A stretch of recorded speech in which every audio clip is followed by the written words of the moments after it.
ओम गंग गणपते नमो नमः। श्रीमद् वाल्मीकि रामायण अयोध्याकांड 6वां सर्ग। श्री राम को कुशल प्रश्न के बहाने राजनीति का उपदेश देना। पार्ट 2। तात कृषि और गौ रक्षा से आजीविका चलाने वाले सभी वैश्य तुम्हारे प्रीतिपात्र है ना, क्योंकि कृषि और व्यापार आदि में संलग्न रहने वाला ये लोक सुखी और उन्नतिशील होता है। उन वैश्यों की इष्ट की प्राप्ति कराकर उनके अनिष्ट का निवारण करके तुम सब लोगों का भरण पोषण तो करते हो ना, क्योंकि राजा को अपने राज में निवास करने वाले सब लोगों को धर्मानुसार पालन करना चाहिए। क्या तुम अपनी स्त्रियों को संतुष्ट रखते हो? क्या तुम्हारे द्वारा भली भांति सुरक्षित रखती है?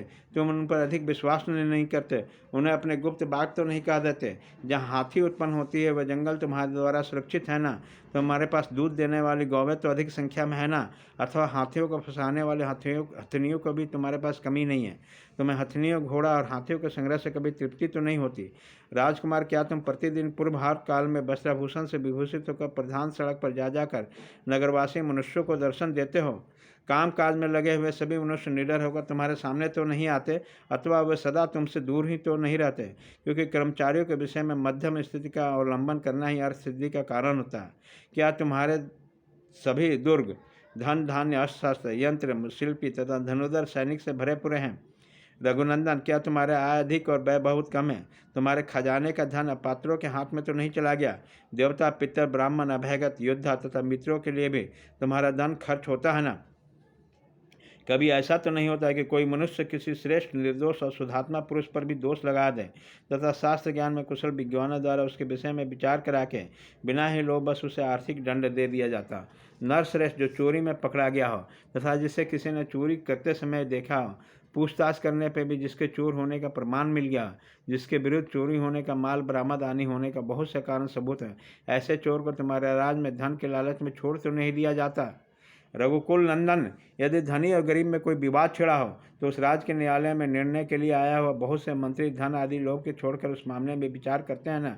रघुनंदन, निरपराध होने पर मिथ्या दोष लगाकर दंड दिया जाता है। उन मनुष्य को आंखों से जो आंसू गिरते हैं वह एक पक्षपात शासन करने वाले राजा के पुत्र और पशुओं का नाश कर डालते हैं। राघो, क्या तुम वृद्ध पुरुषों, मालकों और प्रधान वैद्यों के आंतरिक अनुराग, मधुर वचन और धन दान, इन तीनों के द्वारा सम्मान करते हो? गुरुजनों, वृद्धों, तपस्वी, देवताओं, तिथियों, चैत्य वृक्षों और समस्त पूर्णकाम ब्राह्मणों को नमस्कार करते हो ना? तुम अर्थ के द्वारा धर्म को अथवा धर्म के द्वारा अर्थ को हानि तो नहीं पहुंचाते, अथवा आसक्ति और लोभ रूप काम के द्वारा धर्म और अर्थ दोनों में बाधा तो नहीं आने देते? विजयी वीरों में श्रेष्ठ, समयोचित कर्तव्य के ज्ञाता, दूसरे को बर देने में समर्थ भरत, क्या तुम समय का विभाग करके धर्म, अर्थ और काम के योग्य समय सेवन करते हो? महाप्राग, संपूर्ण शास्त्रों के अर्थ को जानने वाला ब्राह्मण पूर्ववासी और जनपदवासी मनुष्यों के साथ तुम्हारे कल्याण की कामना करते हैं।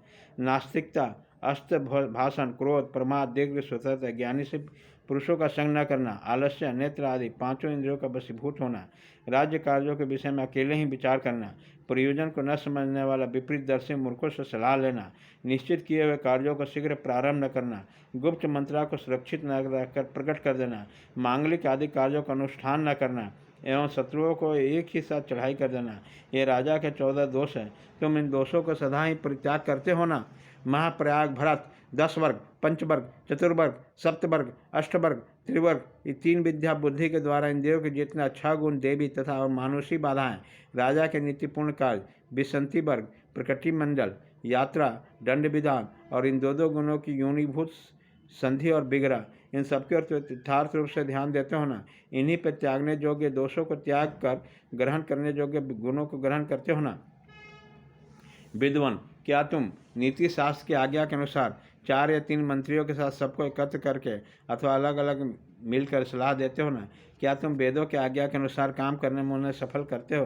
क्या तुम्हारे क्रियाएं सफल होती है? क्या तुम्हारी स्त्रियां भी सफल संतानवती है? क्या शास्त्रवान भी विदय और गुणों का उत्पादन करने में सफल होता है?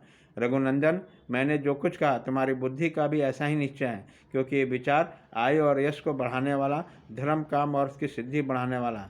हमारे पिताजी जिस वृत्ति का आश्रय लेते हैं, हमारे परपितामहों ने जिस आचरण का पालन किया है, सत्य पुरुष भी जिसका सेवन करते हैं और जो कल्याण का मूल है, उसी का तुम पालन करते हो ना?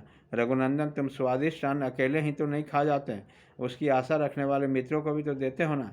इस प्रकार धर्म के अनुसार दंड धारण करने वाला विद्वान राजा प्रजाओं का पालन करने वाला समूची पृथ्वी को यथावत रूप से अपने अधिकार में कर लेता है तथा देह त्याग करने के पश्चात स्वर्लोक में ले जाता है। इस प्रकार श्री वाल्मीकि निर्मित आश्रमण आदि काम में अयोध्या कांड में 100वां सर्ग पूरा हुआ।